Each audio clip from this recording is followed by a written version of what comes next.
রাগে অনুরাগে পর্ব 30, 31, 32 লিখেছেন সুহাসিনী ফাতেহা। তিতলি পা টিপে টিপে দরজার সম্মুখে দাঁড়িয়ে বড্ড সতর্কতায় রুমের ভেতরে উকি দিল। বাপের বাড়ি যাওয়ার জন্য শাশুড়ির হাতে শাড়ি পরে সেজেগুজে এসেছে। এর মাঝে আরও কয়েকবার রুমে আসলেও তখন ফারাজ বাড়িতে ছিল না, দুপুরে কোথাও বেরিয়ে গিয়েছিল। কিন্তু কিছুক্ষণ আগে সে ড্রয়িং রুমে ফারাজের কণ্ঠ শুনেছে, তাহলে এখন রুমে দেখছে না কেন? ফারাজকে রুমে না দেখে তিতলি আনন্দ সমেত নাচতে নাচতে ভেতরে ঢুকলো। ব্যাগে নিজের পার্সোনাল জিনিসপত্র গুছিয়ে ঠোঁট উল্টে আনমনে বিড়বিড় করে বলল, নিজের তোয়ালে খুলে পড়ে গেছে, মনে হচ্ছে সব আমার দোষ। কেমন করে তাকায়, যেন আমি ওনার তোয়ালে টেনে খুলে দিয়েছি। উহ, ভাল্লুক কোথাকার! বলে পেছনে ফিরতেই চমকে উঠল তিতলি। একদম সম্মুখে দাঁড়িয়ে ফারাজ। তিতলি যত্রতত্র নুয়ে গেল। ভয়ে প্রাণ শুকিয়ে যাওয়ার জোগাড় বেচারির। চোরা দেখে একবার তাকাতে গিয়ে নাগাল পেল ফারাজের শক্ত চিবুকের। তিতলি দুরু দুরু চিত্তে পাশ কাটিয়ে যেতে চাইল। গুনে গুনে মাত্র একখানা কদম বাড়ালো সপ্তদোষী। আর অমনি পেছন থেকে তার নরম তুলতুলে হাতের কবজিতে টান পড়ল ভীষণ। তিতলি থমকায়, ভয়ে ভয়ে শুকনো ঢোক গিলল অলক্ষে। মনে মনে আল্লাহ আল্লাহ করে নিজের হাত টানাটানি করা শুরু করলো। ফারাজ হাতের বাঁধন আরও দৃঢ় করলো। রাগ তরতর করে বাড়ল। এক ঝটকায় বউকে নিজের সামনে এনে দাঁড় করালো তক্ষণি। তিতলি চোখ খিচে বন্ধ করে নিয়েছে ততক্ষণে। ফারাজ বাঁ হাতে তিতলির কোমর পেঁচিয়ে এনে নিজের সাথে চেপে ধরে। ডান হাতে তিতলির নরম চোয়ালখানা উঁচু করে কিছুক্ষণ আমত্ত চেয়ে রইল সে।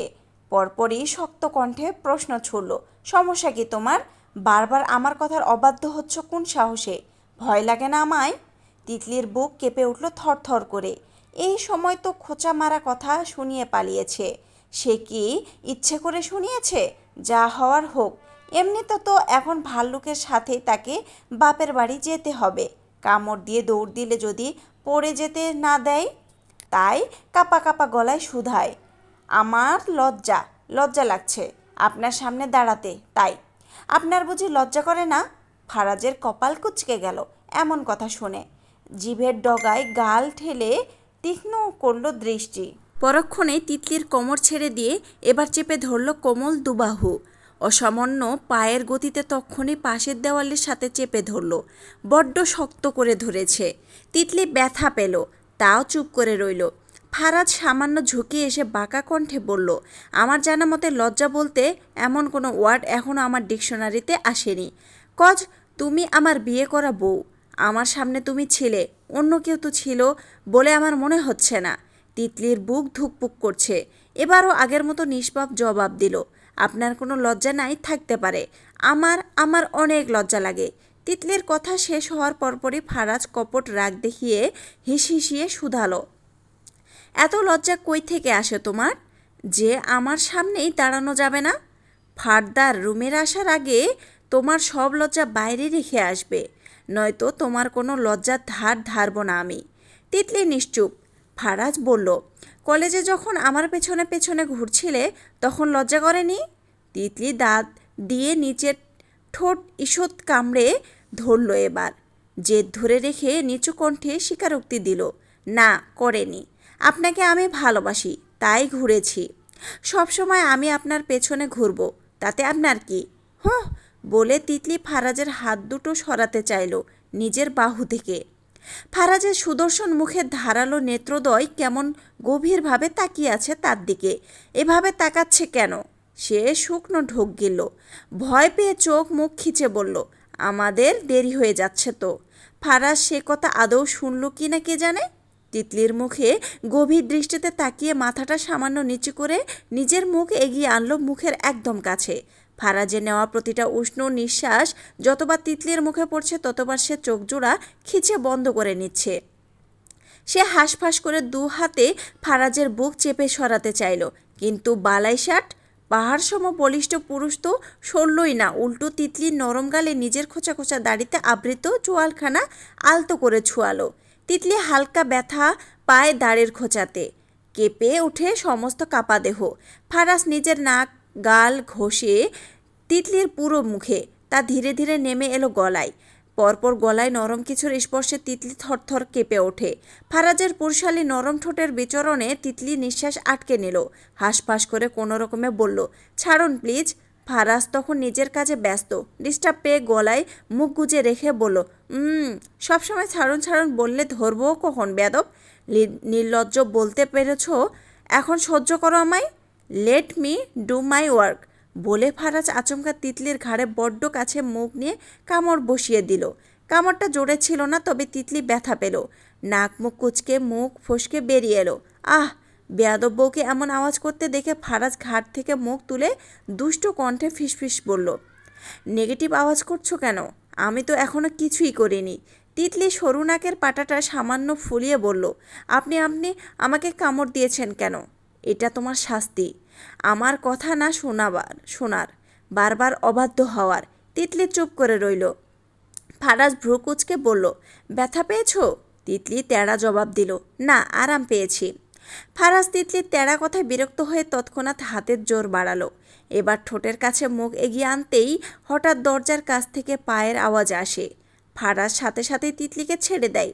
ছকিনা খাতুন বুড়ো মানুষ, চোখে কম দেখলেও কিছু আন্দাজ করেছেন। তিতলি ছাড়া পেয়ে লজ্জায় মাথা নিচু করে তক্ষণে দৌড় দিল। ছকিনা খাতুন পান চিবুতে চিবুতে নাত বউয়ের যাওয়া দেখে নাতিকে রসিকতা করে বললেন, নাত বউটা কি শরম পাইল? আমার এখন আইয়া পড়া ঠিক হয় নাই। দরজা কান লাগাইয়া রাখবি না? তুই এখনও দাঁড়াইয়া আসিস কেন? শ্বশুর বাড়িত কি রাইতে যাইবি নে? ফারাজ কপাল কুচকে তাকায় নানির দিকে। অসময়ে রসিকতা মোটেও পছন্দ হলো না, তবে সবেমাত্র জাগ্রত হওয়া ফিলিংটা দিয়ে বউকে কাবু করতে চেয়েছিল। অনেকটা সফলও হয়েছিল, কিন্তু হঠাৎ করে নানির এন্ট্রিটা তার উঠতি রাগের কারণ হলো। দরজাটা লাগিয়ে রাখলে আজ আর একটু সময় নিয়ে এই বউকে নির্লজ্জতা কাকে বলে বুঝাতো সে। এখন তো সবে শুরু, এই বউকে সে জ্বালিয়ে পুড়িয়ে শেষ করে দিবে। এতদিন একটা একটা করে বুঝাবে না তার নির্লজ্জতা। নানের কথা শুনে তৎক্ষণাৎ রুম থেকে ধূপধাপ পা ফেলে বেরিয়ে আসলো। ঘড়িতে সন্ধ্যা 6টা। শেখ বাড়ির একমাত্র আদরের মেয়ে সহ বাড়ির জামাই আসবে, সে আনন্দে বাড়িতে সবাই তোড়জোড় চলছে। আলিয়া শেখ মেয়ের পছন্দের সব খাবার রান্না করেছেন, সাথে জামাই আদরের সব আইটেম তো আছেই। ড্রয়িং রুমে রমা আড্ডার শেষ নেই। তিতলি আসবে শুনে তিতলির খালা ঈশা বেগম এসেছে আজ। বিয়ের সময় আসতে পারেনি, কারণ তিনি বিদেশে ছিলেন স্বামীর সাথে। ড্রয়িং রুমে বসে আছেন ফরিদা বানু। আলিয়া শেখ আর তিতলির খালা ঈশা বেগম কিচেনে নাস্তা পানি তৈরি করছেন। ফরিদা বানু ছেলেকে যেতে দেখে বললেন, নাতিন এখনও আইতাছে না কেন? ফোন কইরা দেখতো। আজকে যদি নাত জামাই নাতিন রে নিয়া ন আইয়ে, সোজা আমি গিয়া নাতনিরে লইয়া আমু। তৌসিফ শেখ বাইরে যাচ্ছিলেন। মায়ের কথা শুনে বললেন, আসতেছে আম্মা। আমি ফোন করে কথা বলেছি জামাইয়ের সাথে, মনে হয় চলেও এসেছে। আমি বাইরে গিয়ে দেখতেছি।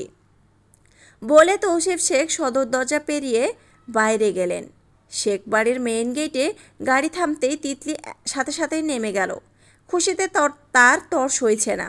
বাবাকে গাড়ির ভেতর দেখেই চোখ মুখ উজ্জ্বল হয়ে গেল তার। ফারাজকে রেখেই দৌড়ে বাবার কাছে গিয়ে আগে খুশিতে বলল, কেমন আছো আব্বু? তৌসিফ শেখ পরম আদরে মেয়ের মাথায় হাত রাখলেন। মেয়েকে কতটা ভালোবাসেন তিনি। মেয়ের কথা শুনে বুকটা ভরে গেল। মনে হলো অনেক দিন পর মেয়ের মাথায় এভাবে হাত রেখেছেন। আজকাল বাড়িতে আর ওনার ভালো লাগে না। মেয়েকে চোখের সামনে দেখেন, মনে হয় এই তো এখন খেতে আসবে, আব্বু আব্বু বলে এটা সেটা আবদার করবে, কিন্তু না, কেউ কিছু বলে না। মন খারাপ করে তখন রুমে চলে গিয়ে মেয়েকে ফোন করেন। ফোনে কথা বলেও মন ভরে না। স্নেহমাখা হাত দুটো মেয়ের মাথায় বুলিয়ে দিয়ে আদুরে গলায় বললেন, আলহামদুলিল্লাহ ভালো আছি, তুমি কেমন আছো আম্মু? বাবার স্পর্শ পেয়ে তিতলির চোখ ভিজে উঠেছে। মুখ ফুলিয়ে বলল, ভালো আব্বু, তোমাকে অনেক মনে পড়ছে আব্বু। আমি অনেক দিন থাকবো, যাব না। আমারও তোমাকে অনেক মনে পড়েছে আম্মু। তোমার যতদিন মন চায় ততদিন থাকবা, ঠিক আছে? তিতলি দুপাশে মাথা দুলিয়ে আর চোখে ফারাজের দিকে তাকিয়ে মুখ বাঁকালো। নিজের বাড়ি এসে এখন আর ফারাজকে পাত্তা দিচ্ছে না। দৌড়ে বাড়ির ভেতরে ঢুকে গেল। ফারাজ খান এগিয়ে শ্বশুরের সাথে কৌশল বিনিময় করলো। শ্বশুর বাড়িতে আসতে যত কিছু লাগে সব নিয়ে এসেছে, ফলমূল, মিষ্টি, যা যা লাগে সব। তিতলি ড্রয়িং রুমে গিয়ে সবার সাথে কথা বলল। আলিয়া শেখ মেয়েকে জড়িয়ে কেঁদে দিলেন প্রায়। ফরিদা বানু নাতিনকে বললেন, কিরে নাত জামাই কই, তুই একলা কা?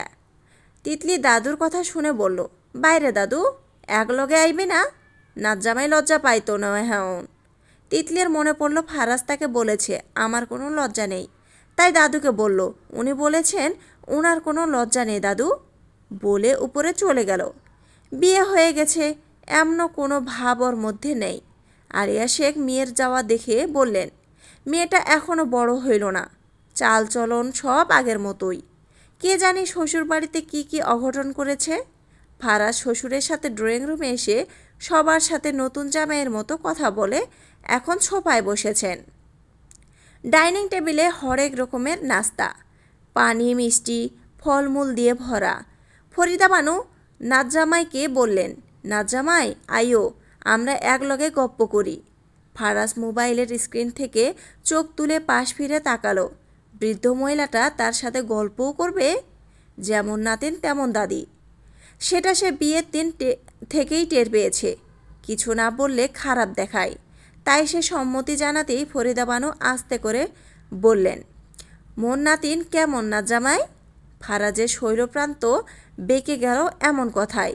গম্ভীর স্বরে বলল, আলহামদুলিল্লাহ, আপনার নাতিন লাখে একটা। ফরিদা বানু খুশি হলেন, মনে করিয়ে দিয়ে ফের বললেন, আগে কইছিলাম না আমার নাতিন লাখে একটা, দেখলা কিভাবে মিল্লা গেল। তোমার দাদা শ্বশুরও দেখতে তোমার লাহন ছিল, মাস্টারি করতো। তাদের কথার মাঝেই তুষার আসলো তখন। অয়নকে সাথে করে এনেছে, রাতে এখানে থাকবে অয়ন। ফারাজ ভাইকে দেখেই তুষার ও অয়ন দুজনেই সালাম দিল, আসসালামু আলাইকুম। কেমন আছেন ফারাজ ভাই? আলহামদুলিল্লাহ ভালো, তুমি কেমন আছো? তুষার ভদ্রতায় গম্ভীর সুরে বলল, এই তো ভালো। অয়ন পাশ ফিসফিস করে বলল, আরে শালা, এখনও ফারাজ ভাই ভাই করে ডাকছিস? তোর ছোট বোনের জামাই, নাম ধরে ডাক। তুষার অয়নকে উত্তরে বলল, একটা বললেই তো হয়েছে। ফারাজ ভাই বয়সে আমার বড় হয়। শালা, বয়স বা ছোট বোনের জামাই সেটা ম্যাটার করে না, সম্মান সবচেয়ে বেশি ম্যাটার করে। ছোট বড় বলে কথা নেই। অয়ন তুষারের দিকে তাকিয়ে বলল, বুঝলাম। তুষার ফারাজ ভাইকে বলল, আপনি বসেন ফারাজ ভাই, আমি উপর থেকে চেঞ্জ হয়ে আসি। তুষার চলে যেতেই তৌসিফ শেখ মেয়ের জামাইয়ের পাশে বসে বিভিন্ন বিষয়ে কথা বলতে শুরু করলেন। তিতলি শাড়ি চেঞ্জ করে এমব্রয়ডারি গোল জামা পরে গলায় ওড়না জড়িয়েছে। এসব শাড়ি পরে থাকা যায় না, সে তো পরতেই পারে না। কেউ পরিয়ে দিলেও 1 ঘন্টা পর কিভাবে যেন সব কুচি খুলে যায়। রুম থেকে বেরিয়ে ভাইয়ের রুম দিয়ে যেতে দরজা খোলা দেখে ভেতরে উকি দিয়ে দেখল রুমে অয়ন বসে আছে। অয়ন তিতলিকে লক্ষ্য করে চোখ নামিয়ে নেয়, না দেখার মতো পা দুলাতে থাকে। তিতলি ভেতরে ঢুকে অয়নকে বলল, অয়ন ভাইয়া তুমি কখন এসেছো? অয়ন আর চোখে তিতলির দিকে তাকাই, মুচকি হেসে বলল, এখন আসলাম। তো কেমন আছো ভাবি? তিতলি লজ্জায় মুখ লাল করে দিল। ভাবি ডাক শুনে নিজেকে ফারাজের বউ বউ লাগে, এমনিতে তো বউ, তবে ভাবি ডাক শুনলে কেমন যেন লাগে তার। পরক্ষণেই বলল, ভালো আছে ভাইয়া। তুষার ভাইয়া কই? ওয়াশরুমে গোসল করছে। আসার পথে প্রেমিকার সাথে কথা বলতে বলতে ময়লা ডাস্টবিনে পড়ে গেছে। তিতলি অয়নের কথা শুনে চেঁচিয়ে বলল, কি? কার সাথে প্রেম করছে? প্রেম করছে না, শুধু বিয়ে করার জন্য উঠে পড়ে লেগেছে। তিতলির জানা মতে তার ভাইয়ের কারোর সাথে কোনো প্রেমের সম্পর্ক ছিল না। এখন এসব শুনে অবিশ্বাস নিয়ে বলল, সত্যি? কার সাথে একটু বলেন না অয়ন ভাইয়া। পেছন থেকে তুষার বেরিয়ে এলো। ওয়াশরুম থেকে প্যান্ট গেঞ্জি পরে বের হয়েছে।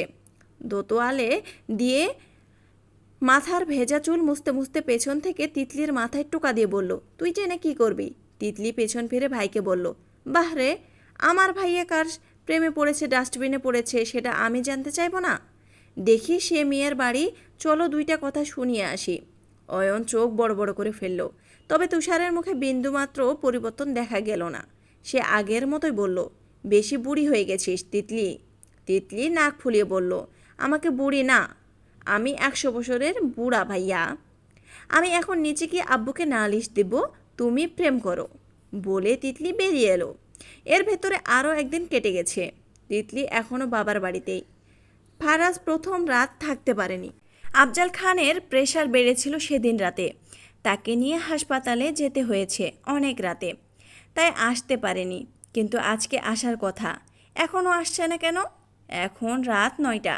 তিতলি লেডিস গেঞ্জি পরে বিছানায় কোলবালিশ জড়িয়ে শুয়ে শুয়ে ফেসবুক স্ক্রল করছে। এটা তার আগের ফোন। বিয়ের পর ফারাজ ফোন একটা কিনে দিলেও সেটাই ফেসবুক অ্যাকাউন্ট খোলেনি। ফারাজকে দুবার কল করেছে, একবার রিসিভ করেনি। ফোন বিজি দেখাচ্ছে।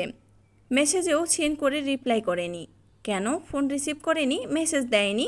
তাই তার কিশোরী মনে প্রচণ্ড অভিমান জমেছে। চোখ ভিজে এসেছে। তখন নিধির কল এলো। তিতলি ফোন রিসিভ করে কানে ধরল। উপাস থেকে নিধি পড়ল। কি খবর বেবি? তিতলি, ভালো নাই। নিধি, দুলাভাই, থুক্কু, ফারাজ স্যার কোথায়? তিতলি, আমি কি জানি? তুই জানবি না আর কে জানবে? কতটুকু ঘায়েল করতে পেরেছিস? পুরুষ মানুষ কিন্তু চম্বুকের মতো। দুলাভাই যদি তোকে কখনো কিছু না করে তাহলে সিস্টেমে সমস্যা আছে। কল রাখ নিধি, আজকে আমার মন ভালো নেই। বলে তিতলি ফোন কেটে দিল। তিতলি ফেসবুকে আবার ঢুকে ফারাজের আইডিতে ঢুকলো। অ্যাক্টিভ দেখাচ্ছে। হোয়াটসঅ্যাপে তার কল রিসিভ করছে না। তিতলির হঠাৎ মনে পড়ল ফেক আইডির কথা। কিছু একটা ভেবে ফেক আইডি লগ ইন করলো। ভাল্লুককে মেসেজ দিবে, তাকে তো চেনে না, একটু পরীক্ষা করে দেখা যাক। অনেক ভেবেচিন্তে লিখলো, শুনলাম আপনি বিয়ে করে ফেলেছেন। How dare you? আমার ফিউচার আলু পটলের বাপ হয়ে অন্য একটা মেয়েকে বিয়ে করলেন। থাক, ব্যাপার না। আপনার বিবাহিত জীবন কেমন চলছে শুনি? বউকে রোজ ঝাড়ি দেয়? মেয়ে আমার মতো কিউট তো? পাশে 2টা দুঃখের ইমোজি দিয়ে সেন্ড করে দিল। ফারাজ খান শ্বশুরবাড়ির গেইটে নিজের বাইক থামিয়ে আফজাল খানের সাথে কী নিয়ে যেন কথা বলে ফোন রাখতেই হঠাৎ নোটিফিকেশন বেজে উঠেছে। দেখে ভ্রু কুঁচকে এক নজরে পুরো মেসেজ পড়ল। সহসা যুবক ঠোঁটের কোণ বাঁকিয়ে ক্রুরও হাসল। ভেতরে যেতে যেতে ব্যস্ত হাতে টাইপ করে লিখল, আলহামদুলিল্লাহ, বিবাহিত জীবনে আপনার কার্বন কপি একটা বেয়াদব বউ পেয়েছি। এখন তার কাছেই যাচ্ছি 2 গালে 2টা থাপ্পড় দিতে। পরে কথা হবে অচেনা বউ। তিতলি মোবাইল নিয়ে বসেছিল। ভেবেছিল কোনো মেসেজ আসবে না, কিন্তু এখন টুং করে মেসেজের শব্দ হয়ে সে দেখল ফারাজের মেসেজ। তিতলি চোখ পিটপিট করল বিস্ময়ে। নাক টানল। কোটর সব ভরে উঠেছে। অভিমান হলো তার। অনুরাগের পাহাড় এত উঁচু হলো যে সব ছেড়ে ছুড়ে বেদুইন হতে মন চাইল। তার কল রিসিভ করে না, মেসেজ সিন করে রিপ্লাই দেয় না। এখন ফেক আইডি থেকে মেসেজ দিতেই সাথে সাথে রিপ্লাই এলো। না জানি আর কত মেয়ের সাথে কথা বলে, আবার অন্য মেয়ের কাছে বলে সে বেয়াদব। বিছানা থেকে নেমে ড্রয়ার থেকে ইঞ্জেকশন নিয়ে বসে থাকলো। মনে মনে বেরবের করে বলল, আজকে আসুক, এই ইঞ্জেকশন দিয়ে আমি ছাড়া মনের সিন্ধুকে আর কয়টা বেডি আছে সব একটা একটা করে বের করব। আমার নাকে কামড় দিয়েছ কেন বেয়াদব? ফারাজের ভ্রুজোড়া কুচকালো, চোখের দৃষ্টি তীক্ষ্ণ। তার গম্ভীর সুদর্শন মুখখানা দেখে বোঝার উপায় নেই সে রেগে না কি না।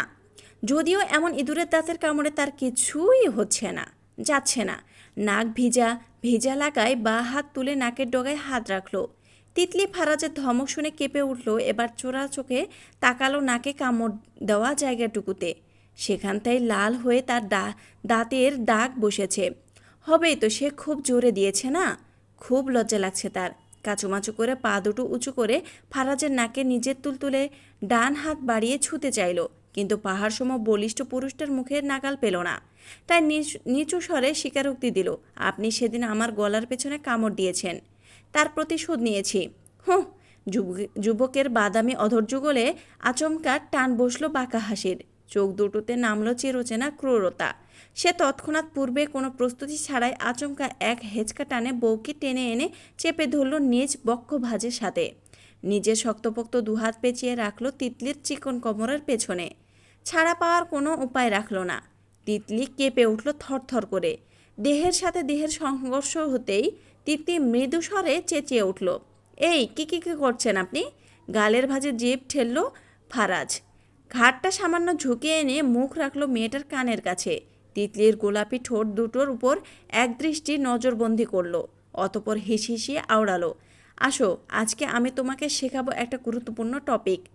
নাম প্রতিশোধ নেওয়ার পর কিভাবে পুরস্কার নিতে হয়। আমি আজ সেটা তোমাকে প্র্যাকটিক্যালি শিখিয়ে পড়িয়ে দেব। So may I? তিতলির কান ঝাঁকিয়ে ওঠে, ত্রোদয় উঠে গেল উঁচুতে, ঠোঁট দুটোর ভাগ হলো। বেফাস কথাটাই। চোখ মুখ খিচে নিষ্পাপ জবাব দিল, আপনি আগে আমাকে কামড় দিয়েছেন, আমি পরে দিয়েছি, সুদে আসলে বরাবর। উহু, মোটেও বরাবর নয়। মামা মানে মানে সুদে আসলে বরাবর হবে এখন। কথাটা বলে ফারাজ তিতলিকে কিছু বলার ফুরসরত না দিয়ে তখনই এক ঝটকায় কোলে তুলে নেয়। ভোরে গলা শুকিয়ে যাওয়ার জোগাড় বেচারির। শুকনো ঢোক গিলল সে।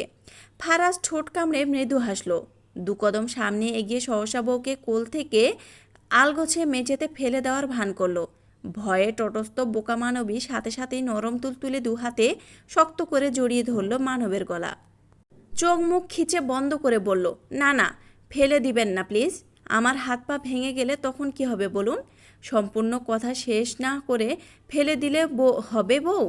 হাত পা ভাঙবে পরে, তার আগে আমার কাজ আমি শুরু করি। কি কি কি করবেন আমার সাথে?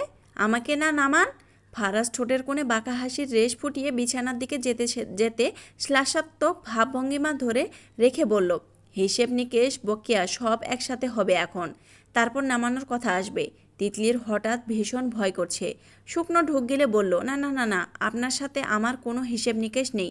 ইয়ে মানে, আমি আসলে আসল নকল খাঁটি, যা ইচ্ছে বলো, আমি তোমাকে ছাড়ছি না। তিতলি ফারাজের দিকে তাকাতেই পারছে না। তার আপাতত ফারাজকে মাতাল লাগছে। তার দাদু আজও কি কতগুলো বলছে, তাকে শুনে সে খুব ভয়ে আছে। হাঁসফাঁস করে বলল, আমি ওয়াশরুমে যাব, প্লিজ নামান। ওকে আমি নিয়ে যাচ্ছি। তুমি যেহেতু চাচ্ছ কাজটা ওয়াশরুমে করতে, তাহলে নিষ্পাপ রমণী ফের ইতস্ততায় আওড়ালো, আপনি কেন যাবেন? আমার ইমার্জেন্সি যেতে হবে।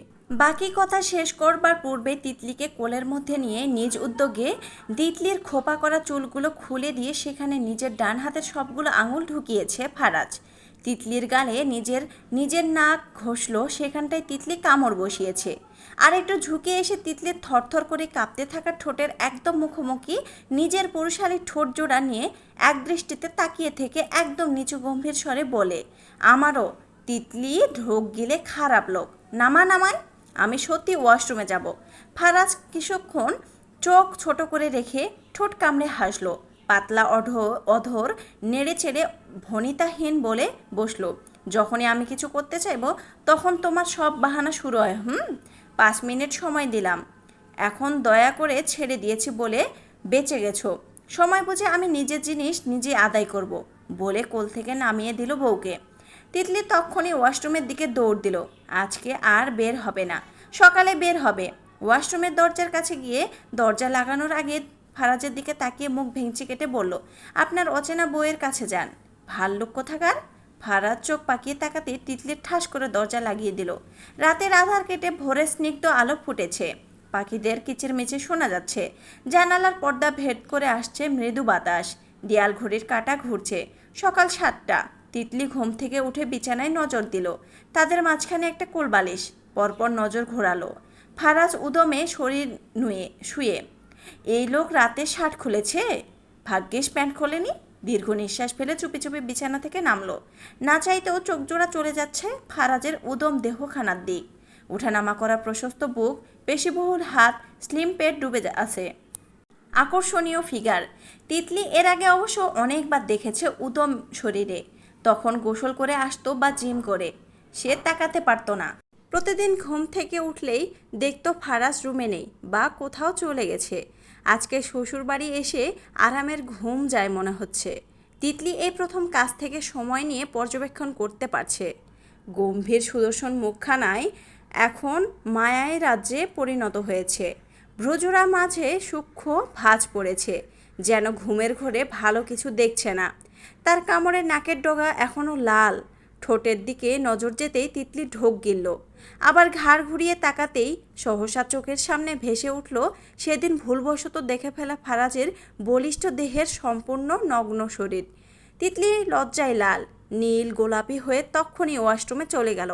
সকালের ব্রেকফাস্ট শেষে তিতলি আর তার টুনাকে কোলে নিয়ে রুমে এলো। ফারাজও নাস্তা সেরে ফেলেছে, সে চলে যাবে এখন।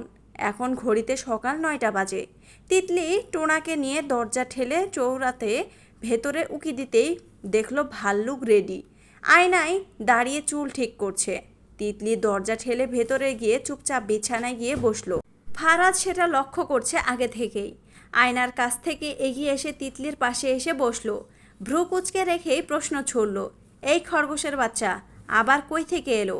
তিতলি টুনাকে বুকের সাথে আরও জড়িয়ে নিল। এবার আদুরে হাত বুলিয়ে খুশি মনে বলল, এটা আমার বাচ্চা, বুঝছেন? যাওয়ার সময় আমাদের সাথে নিয়ে যাব। ফারাজ তৎক্ষণাৎ বসা থেকে আরেকটু এগিয়ে এসে বেয়াদব বইয়ের গা ঘেঁষে বসলো। ভ্রু নাচিয়ে শুধালো, আমি কেন খরগোশের বাচ্চার জন্ম দিতে যাব বেয়াদব? তিতলি বুক ফুলিয়ে বলল, আরে আপনি দেন নাই তো, আমি জন্ম দিয়েছি। ফারাজ চোখ ছোট করে তাকিয়ে থাকে। পরপরই তিতলির কানের কাছে মুখ নিয়ে ফিসফিস করে শুধালো, ওহ রিয়েলি? বাচ্চা জন্ম দিতে গেলে তো আমাকেই লাগবে, তাই না? আমি তো এখনও তোমাকে প্র্যাকটিক্যালি ক্লাস দিইনি। তাহলে এই অকাম কিভাবে হলো? ব্যাপার কি? কপাল কুচকালো তিতলি। মুখবয়বে হতভম্বতার রেশ ধরে আচান মুখ তুলে শুধালো, বাচ্চা জন্ম দিতে আবার কিছু করা লাগে নাকি? আমার বাচ্চা আল্লাহর তরফ থেকে ভেসে এসেছে। ফারাজ তখন তিতলির পায়ের উপর নিজের বলিস পা তুলে দিল। মনে হচ্ছে পায়ে জোর দিয়ে পিষে ফেলছে তিতলির নরম পায়ের উরু। এত শক্ত আর ভারী তিতলির মনে হচ্ছে কোনো বডি বিল্ডার বসেছে। সে ব্যথাই পায়। ফারাজ তখন শেষাত্মক ভাবভঙ্গি ধরে রেখে বলল, আল্লাহর তরফ থেকে ভেসে আসে ঠিকই, কিন্তু কিছু একটা। তিতলি নাক মুখ কুচকে ফেলল, ব্যথায় আর্তনাদ করে উঠল, আপনার পা সরান, ব্যথা পাই। লাগছে তো।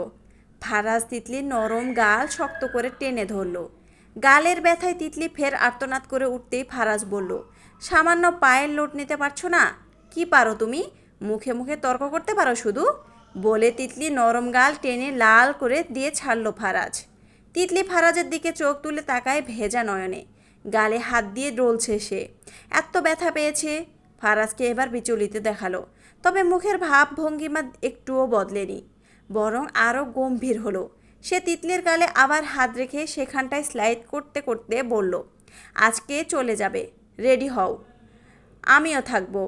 যাব না, সাথে আপনিও থাকবেন। কথাটা বলে তিতলি টোনাকে নিয়ে দ্রুত দরজার দিকে দৌড় দিল। লোকটার মতিগতি সুবিধার না, কেমন করে তাকায় মনে হয় তাকে খেয়ে ফেলবে। বেঘরা দাঁত কেরিয়ে বলল, আপনি বসে বসে আমার সাথে স্বপ্নে কথা বলুন, আমি যাচ্ছি। ফারাজও ভ্রুদয় কুচকে রেখে তিতলির পেছন পেছন বেরিয়ে এলো। ফরিদা বানুর হাতে পান, এখনই খাবেন এমন ভাব। নাজ্জামাইকে দেখে বললেন, রাইতে আবার আইও নাজ্জামাই, নইলে নাতিনরে লই যাইতাম দিতাম ন। মনে রাখো। তিতলি মিটিমিটি হেসে উঠল। সে দাদুর পাশে বসে। ফারাজ সে কথা শুনে দাদি শাশুড়িকে বললেন, রেখে দেন নাতিনকে। ফরিদা বানু মুখে পান দিয়ে বললেন, রাইখা দেওয়ার লাইগা বিয়া দিছি নে, আমি কইতাছি কয়দিন থাইকা যাইব। তিতলিও তাল মিলিয়ে বলল, কয়দিন না থেকে আমি এক পাও যাব না। দেখছো নাতিন কি কইতাছে? নাতিন যা কইব তাই হইব। একটু থেমে আবার নাতজামাইকে বুঝালেন, হনো নাতজামাই, সংসারে সুখ শান্তি আইয়ে যদি জামাইরা বউর্গ কথা শোনে, নাতিন রে কথা মতো চলবা, বুঝলা? তিতলি দাদুর কথায় অনেক খুশি হলো। তার কথাগুলো তার দাদু বুঝিয়ে দিচ্ছে। ফারাজ ভ্রুকুচকে রেখে তিতলির মুখে নজর বুলিয়ে গম্ভীর স্বরে বলল, বুঝলাম। ফারাজের কথার মাঝেই তৌসিফ শেখ রুম থেকে অফিসে যাওয়ার জন্য রেডি হয়ে ড্রয়িং রুমে এসেছেন। জামাইয়ের মাথে টুকটাক কথা বলে তিতলিকে আদুরে খাই গলায় বললেন, তোমার কিছু লাগবে আম্মু? যা ইচ্ছে হয় নিয়ে আসবা আব্বু। বলে তিতলি আর চোখে ফারাজের দিকে তাকালো। অন্যদিকে তাকিয়ে আছে, নাক লাল হয়ে আছে। কেউ কিছু বলছে না কেন? মনে হয় সবাই ভাবছে পিঁপড়া কামড় দিয়েছে। দূর। তৌসিফ শেখ মেয়েকে বললেন, আসার সময় নিয়ে আসবো আম্মু। বলে মেয়ের জামাইয়ের সাথে কথা বলতে সদর দরজা দিয়ে বেরিয়ে গেলেন। গেট পর্যন্ত এসে ফারাজ নিজের বাইক নিয়ে উঠে চলে গেল, আর তৌসিফ শেখ নিজের গাড়ি নিয়ে অফিসের দিকে চলে গেলেন। তিতলি এখনও দাদুর পাশে বসে, মনটা খারাপ হয়ে গেছে। ফারাজ চলে যাওয়ার সাথে সাথেই এক দৃষ্টিতে এখনও সদর দরজার দিকে তাকিয়ে আছে। ফরিদা বানু নাতিনকে বললেন, তোর নাক এখনও পুরুষ নাই, আইসকা নাক পুইরা দিমু। আমার হাতে পুইরবি নাকি ডাক্তারের কাছে গিয়া? তিতলি ভ্রু কুচকে রেখে বলল, নাক পুড়লে তো আমি ব্যথা পাবো দাদু। নাক তো না পুড়লে নাতজামাইয়ের অমঙ্গল হইব। আমি চাই না নাতজামাইয়ের অমঙ্গল হোক। তিতলি অনেক ভেবে চিনতে রাজি হলো। সে তার ফারাজের অমঙ্গল কখনো চায় না। উনার ভালোর জন্য সে সব কিছু করবে, এটুকু কষ্ট সহ্য করবে। দাদুকে বলল, আচ্ছা দাদু, আমি পুরি দি মনে, কোথায় কম ব্যথা পাবো? ডাক্তারের কাছে কম পাইবি, মেশিন দিয়ে পুরি দেয় মনে হয়। আমি হইলে সুই দিই, তাহলে ডাক্তারের কাছে আছে। আচ্ছা। এরপর আরও 3 দিন কেটে গেল। তিতলি জেদ ধরে যায়নি। তৌসিফ শেখ জামাইকেও বেয়াইকেও বলেছেন, মেয়ে এসেছে যেহেতু আরও 2 দিন থেকে যাক। তিনিও মেয়েকে যেতে দিতে চান না। মেয়ে আশেপাশে থাকলেই মনে হয় পুরো বাড়িটা আলোকিত থাকে। ফারাজ এই 3 দিন শ্বশুর বাড়িতে আর যায়নি, রেগে আছে এই বিষয় নিয়ে। আফজাল খান ও চায় আরও 2 দিন থাকুক বৌমা, সেটা ফারাজকে বলছে। তো থাকুক, জন্মের থাকা থেকে আসুক, আর কখনো যেতে দিবে না এমন করলে। তবে যখন তিতলি কল দেয়, কথা বলে, পিচ্ছে মেয়েকে বিয়ে করে এক জ্বালা, চুন থেকে পান খসলে কেঁদে কেটে ভাসিয়ে পেলে। এসবে সে বিরক্ত নাকি সে কি নিজেও জানে না। তুষার আর অয়ন ঝিলিকদের বাড়ির পাশে একটা পার্ক বসে আছে। দিন দুপুরে নির্জন পার্ক, তেমন কোনো মানুষজন নেই। ঝিলিক আসার কথা এখানে, আজকে কয়দিন মেয়েটাকে দেখে না। বড্ড ব্যস্ততার দিন কেটেছে তুষারের। তুষার প্রিয়া না? বল, ও ঝিলিক ঝিলিক বলে আবার বলল, ওই দেখ কে আসছে। ভাবি, থুকু, আমার ফুফাতো বোন ঝিলিক আসতেছে। আমি গেলাম। তুষার পেছনে ঘুরে দেখলো ঝিলিককে। 2 সেকেন্ড থম মেরে তাকিয়ে থাকে সেদিকে। তার গিফট করা শাড়িটা সহ মিলিয়ে চুড়ি, টিপ, কানের দুল পড়েছে, চোখে গাঢ় কাজল। নীল শাড়িতে মেয়েটাকে এত সুন্দর লাগছে যে তুষারের চোখে নেশা ধরে এলো। সে উঠে দাঁড়ায়, লম্বা কদমে মেয়েটার সামনে গিয়ে দাঁড়ায়। ঝিলিক লজ্জায় মাথা নিচু করে রেখেছে। তুষার এক দৃষ্টে তাকিয়ে থেকে হঠাৎ বলল, আপনাকে খুব সুন্দর লাগছে ঝিলিক, আমার কল্পনার চেয়েও বেশি সুন্দর। ঝিলিক ধীরে ধীরে চোখ তুলে তাকাতেই চোখ দুটো কোটর ছেড়ে বেরিয়ে আসার জোগাড়। তুষার ভাই, আপনার মাথায় এটা কি? কোনটা? যোগ? যোগ কোথায় থেকে আসবে? আমি সত্যি বলছি, মাথায় হাত দিয়ে দেখুন, মাথায় কি কতগুলো। তুষার এবার সত্যি নিজের মাথার উপর হাত দিল। সাথে সাথে কিছু কালো সাদা পোকা তার সাথে আসলো। আর এই মেয়ে বলছে যোগ। সে এদিক ওদিক তাকিয়ে অয়নকে দেখতেই অয়ন হো হো করে হেসে উঠল। তুষারের আর বুঝতে বাকি নেই যে কাজটা অয়নের। অয়ন গলা ছেড়ে দিয়ে বলল, ডুবে ডুবে প্রেম করো দোস্ত, বলে সে প্রস্থান করলো একটু দূরে। তুষার ঝিলিকের দিকে তাকিয়ে মাথাটা একটু ঝুঁকে নিয়ে সহসা অদ্ভুত আবদার করে বসে, মাথার চুল ঝেড়ে দিন একটু। এগুলো যোগ না পাগল। ঝিলিক কি করবে কি বলবে যেন কথা বলার ভাষা খুঁজে পেল না। তুষার তার কাছে মাথা তুললেই দুজনের মুখের মিলন ঘটবে। সে হাঁসফাঁস করে বলল, আমি আমি ঝেড়ে দিব তোকে? আমি ছাড়া এখানে কেউ নেই ঝিলিক। বিয়ের পর গোসল করলে প্রতিদিন আমার মাথায় চুল মুছে দেওয়ার দায়িত্ব আপনার। ঝিলিক কাপা হাতে বাড়িয়ে দিল তুষারের মাথায়। তার হাত কাঁপে। তা প্রশ্ন করে, বিয়ে শুধু বললেই হয়ে যায় তুষার ভাই? আপনি আমার মধ্যে কি দেখে এমন করছেন? আমি আজ সেটা জানতে চাই। এত কিছু জেনে কি করবে? কিছু কথা অজানা থাকুক, সঠিক সময়ে মন খুলে আপনাকে শোনাবো, বলে তুষার আকাশের দিকে তাকিয়ে আনমনে একটা গান গেয়ে উঠল। বলো না কেন ওই আকাশ নেমে আসে সাগরের বুকে, বলো না কেন ওই ঝর্ণা নদী ছুটে শিশিরের বুকে। সব কথা বলে না হৃদয়, কিছু কথা বুঝে নিতে হয়। ঝিলিক অবাক, মুগ্ধ হয়ে তাকিয়ে থাকে। এত সুন্দর করে গান গাইতে পারে উনি? গানটা তার কথার সাথে মিলে গেল যেন। মুচকি হেসে বলল, আপনি এত সুন্দর গান শোনাতে পারেন তুষার ভাই? আপনার ভালো লেগে থাকলে তবে সত্যি আমি ভালো গান গাই। বাই দ্য ওয়ে, আপনার ঠোঁটের পাশের তিলটা কিন্তু দারুণ ঝিলিক। ঝিলিক লজ্জায় লাল হয়ে যায়, নিচের দিকে তাকিয়ে থাকে। ঘড়িতে বিকেল 3টা। নিধি, সিয়াম, প্রিমা ওরা 3জন তিতলিকে দেখতে এসেছে। এই সুযোগে তিতলি সহ ঘুরতে যাবে। তিতলি নিজের রুমে বসে আছে রেডি হয়ে, সাথে নিধি, সিয়াম, প্রিমা 3জনই ওর রুমে। তিতলি মোবাইল নিয়ে ফারাজকে ফোন করলো 2বার, কিন্তু রিসিভ করছে না।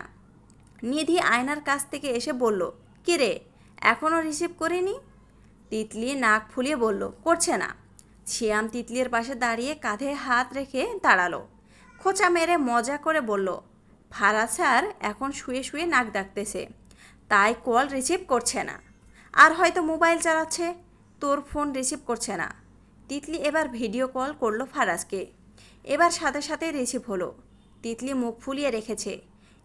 স্ক্রিনে ফারাজকে দেখা যাচ্ছে বিছানায় বসে ছ্যান্দ গেঞ্জি পরেছে এখন। কিন্তু তিতলিকে এমন সেজেগুজে দেখে মুহূর্তে নড়ে চড়ে উঠে শক্ত কণ্ঠে প্রশ্ন ছুড়ল, কোথায় যাচ্ছ? তিতলি সহজ স্বীকারোক্তি দিল, ঘুরতে যাচ্ছি। ফারাজের ভ্রুজোড়া এবার মাত্রাতিরিক্ত কুঁচকে গিয়েছে। ঘুরতে যাচ্ছি সে কথার থেকেও তিতলির কাঁধে পুরুষ মানুষের হাত দেখে সন্দিগ্ধ গলায় বলল, তোমার কাঁধে এটা কার হাত দেখি? মোবাইল ঘুরাও। সিয়ামের হাত কেন?